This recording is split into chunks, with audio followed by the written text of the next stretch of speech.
Why being angry is okay and even helpful. You might think anger should be suppressed, but it can be a motivating force. This is printed in Psychology Today. Holding on to anger is like drinking poison and expecting the other person to die. When I first heard that quote, often wrongly attributed to Buddha, I thought it was a shrewd advice. I thought it meant that anger was a poisonous emotion, one we should try to get rid of. And science does seem to make a case for avoiding anger. Anger has been associated with increased risk of hypertension and worse pain management.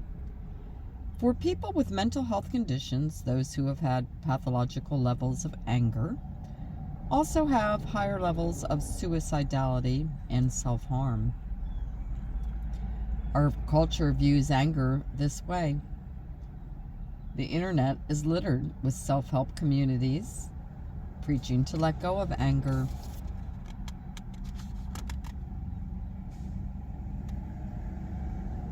Saying that it can destroy everything, even that anger is your biggest enemy, control it. All this is to say it's clear that we not only fear anger, but condemn it as a bad emotion, even as a sign of weakness. In fact, our beliefs about anger sneak their way into the way we hold prejudices. Our society has dismissed voices calling for social change by labeling people pathologically angry. Psychiatrist Jonathan Metzl wrote about this in his book, Protest Psychosis, which details how Black Americans protesting their civil rights in the mid-late 20th century were diagnosed and medicated for schizophrenia.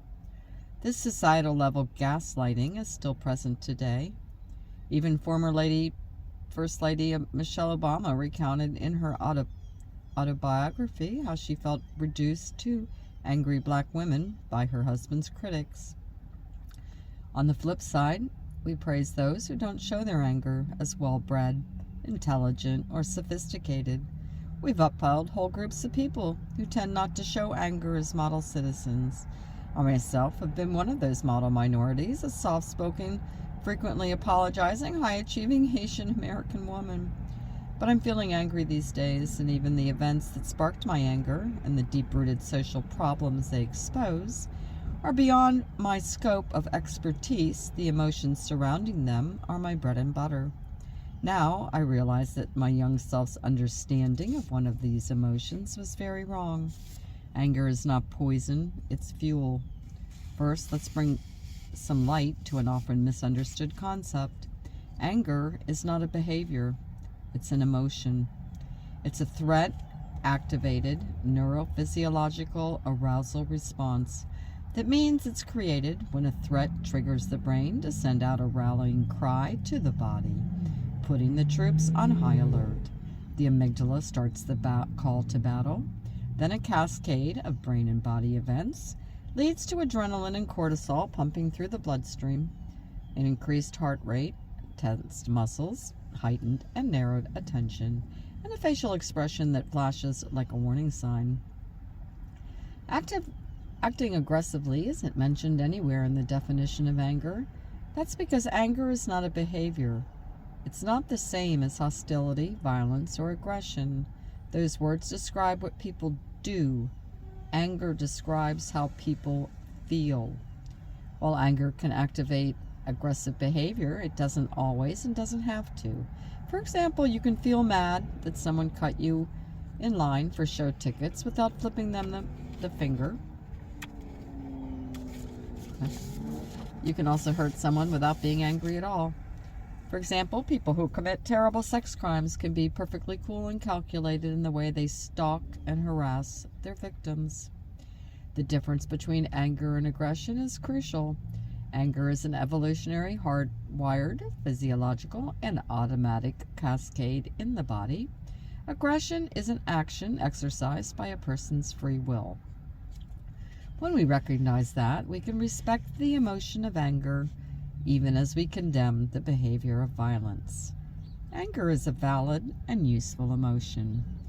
Emotions are big explanation points that our brains hold up to get attention when something important is happening. or when a problem needs to be solved. Fear warns us about danger. Grief tells us to seek support. Joy tells us that we should continue doing whatever it is that makes us feel good.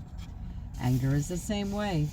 It tells us that an injustice is being enacted, or that we need to take action to ensure the survival of our body and integrity. People can steal, assault, cheat, bully, and oppress without an ounce of anger. But without anger, the victims would shrug and continue to endure injustice. So when you feel anger, that's okay. It's your brain's way of keeping you safe. You can and should investigate whatever triggered your anger and use your wise mind to evaluate the facts and decide on the best actions. Whatever those turns out to be, the initial spark of anger is always allowed. Being aggressive and suppressing anger is unhealthy. Remember the studies I mentioned showing that anger is associated with health problems? Well, we'll look closely at the research, and it turns out to be not so cut and dry. For example, studies that examine links between anger and health problems, like between anger and hypertension, tend to find that frequently behaving aggressively and habitually repressing anger are associated with hypertension and coronary heart disease. Remember how anger is an emotion, but aggression and stewing are behaviors? This means researchers are really finding that behaving in aggressive ways, but bottling up anger, are linked to heart disease. It can increase the disease risk. It raises cortisol. Anger is the tip of the iceberg. When we blame anger for our problems, we may be missing the point. In reality, anger and fear often go hand in hand. In fact, anger is often a secondary emotion that only arises when a person continues to feel unsafe. So when researchers measure whether someone is habitually angry, they also tap into whether they might be habitually afraid, vulnerable, sad, or anxious. When scientists look at the biological consequences of anger versus other emotions side by side, it becomes clear that anxiety and sadness are what causes inflammation, not anger. Anger is motivating. While it's true that anger often feels unpleasant, research shows that our brains and bodies get activated almost as if we're pumped up. When we feel angry, our brain's electrical signals show an approach activation similar to when we feel positive emotions like joy. Our faces, too, betray our excitement. The orbicular oculi are muscles under the eyes that automatically activate when we smile, and you can spot a fake smile if these muscles don't move. It turns out that when we're angry, these muscles twitch too. Don't get me wrong, that doesn't mean anger feels good. It means that anger, like joy, is an approach emotion instead of a withdrawal one. It motivates us rather than making us retreat. Between the approach orientation and the physiological arousal, the racing heart, tense muscles, focused attention, anger makes us ready to act. Use anger for good. So where do we land on anger? Is anger a destructive force of violence? No, violence is a destructive force of violence. Anger is a motivating force, of which violence is only one of the many options for expressing it. Is anger a poison that ruins our health?